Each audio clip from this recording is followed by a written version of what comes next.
next topic we want to talk about is the amendment to the Special Adoption Law. Sal. Yes, and this law was revised in 2012 thanks to a lot of the adoptees' work. And there are two main purposes for amending the law. The first one was to provide adoptees with the right to review their adoption files, even if the birth family didn't consent. They could still see all the other information in their file. Now the second one was to standardize all the birth search, because different social workers were doing different things and they wanted to make it all the same.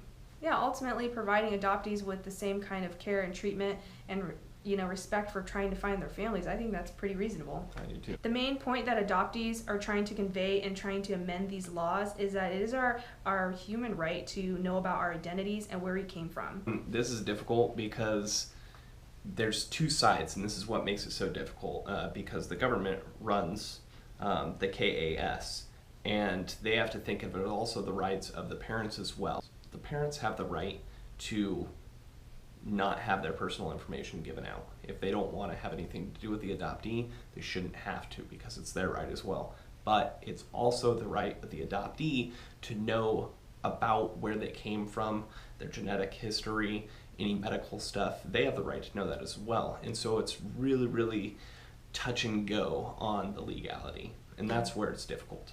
We're going to now lead into the Korean Adoption Society about information about costs, and they're a government-run organization since 2012. In total, 4,790 adoptees have tried to request to find their birth families between 2012 and 2015. And only 14% has been successful in that. That is one of the reasons why we feel very grateful that we were able to find Amanda's family. To this point, I know KAS has mentioned that they have a lot of difficulty, not only with budget, but they don't have manpower, and also there's an interpretation of the law, and then the last thing is just going to be the lack of authority to make some decisions. However, many adoptees are believing that the revisions are not making enough of an impact, and there are a lot of ineffective practices with KAS. And we're going to talk about communication practices. Currently, the KAS will send a telegram or they'll send registered mail.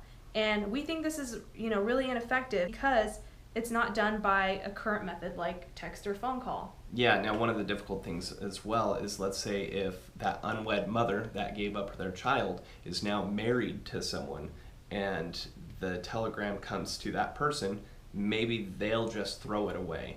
Or if a person comes to the door, they're not supposed to tell that person either. So yeah, so I understand what you're saying about discretion, but at the same time, their attempts to contact family is it's ineffective. And let me tell you why. For example, we have two different examples of what a telegram might say. So, hello, for name of adoptee, so Mike, for instance, wants to thank you for saving her life. That could be one example. That could be one example of what a telegram might say.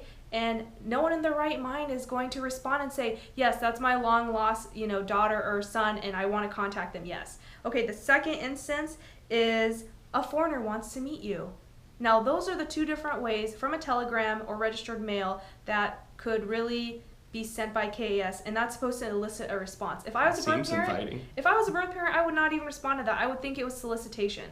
So we talk about interpretation, and this is the problem. So KAS says that they're contacting, they're really trying, but at the same time, how do you expect anyone to legitimize that type of telegram?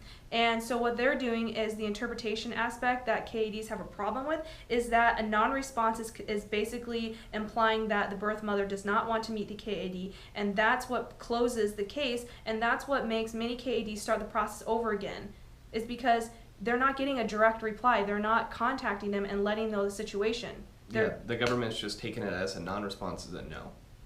Yes, and what we want to see is we want to see them to put more care and effort and really contact them and get a no. Because like I was saying, someone could be getting the telegram that's not the mom.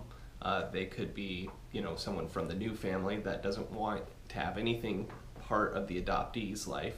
So they really want it to be straight to the person that it's sent to. In some circumstances that's happened, where an extended family member will receive a telegram and just toss it to the side. Mm-hmm. And not only that, but KAS does not find extended family. They also don't look for foster parents as well.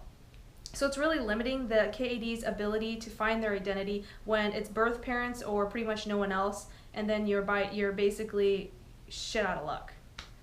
Now we're going to talk about some of the programs or post-adoption services. Great. Yes. The government never realized that so many Korean adoptees would find themselves coming back here, but because of that, there have been a lot of nonprofit agencies and a lot of government-run programs that are available to Korean adoptees. So let's start with language scholarships.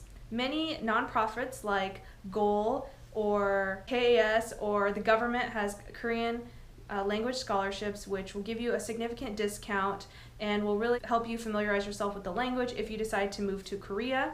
Yeah, because the biggest hurdles for us is Amanda's mom does not speak English, and so it's really difficult. One of the big difficulties the government and nonprofit agencies understand is what happens after you reunite. How do you keep that relationship together? The most common way is through language, and the barrier makes it so difficult to really connect with one another, and I'm experiencing that now more than ever. The problem with the language scholarships are they're very limited to specific areas, specific universities, and for myself living in Daejeon, I don't qualify for any of them because I don't live in Seoul, and so for me, I'm feeling a little frustrated. Yeah, I think they need to get spread out more into the rest of the countryside as well. Not only that, but these are really great programs because in general, to go to university for language is very expensive. I looked into paying them out of pocket, and I unfortunately don't have the vacation to be able to be gone for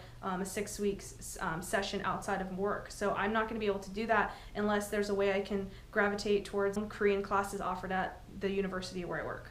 Now, another thing that really helps out is once you actually make the connection with your birth family, most agencies will offer translation services as well. I know in my situation that once I became reunited, I had no idea where to start, and so it was really nice that the social worker, jumped in and said I'd be happy to translate and get kind of you familiarizing yourself with your family. So she translated letters from my mom and my sisters, and then I, sent responses, and that was very helpful. So this is very typical for most agencies, KAS, and many other nonprofits, which I'll be sure to link their links below. Finally, there are a lot of different nonprofit agencies, organizations that want to help Koreans feel connected with Korea when they come here for their first time.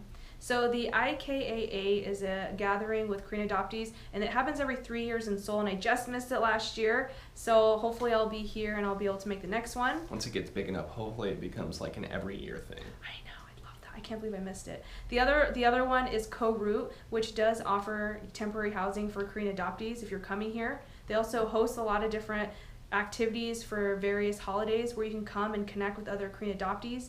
Learn about the culture, eat yummy Korean food, so I'll link that below as well. INCAS and KAS are other, like I said, organizations that do offer help if when Korean adoptees come to Korea for the first time. I'll be sure to link a lot of the information below. So that's pretty much the extent of the research that we did.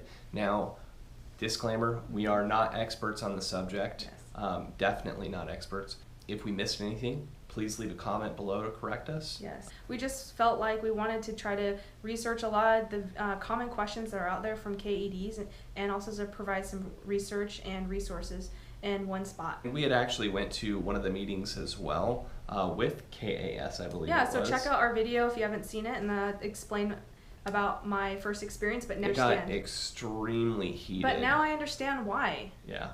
When I went to the KAS, and I apologize if I seem really uneducated, I had no idea what I was walking into, but now I understand what's going on. I understand why KADs are rallying around, finding about where we came from, and it should be information we should be able to obtain. And understanding why some people are getting very heated from the subject. This is only 14% are getting reunited with their families. That is an extremely low number. Well, we really appreciate you checking out our channel, and like I said, drop comments below, but we'd love to hear from you. And all right, take care. Okay. Bye. Bye.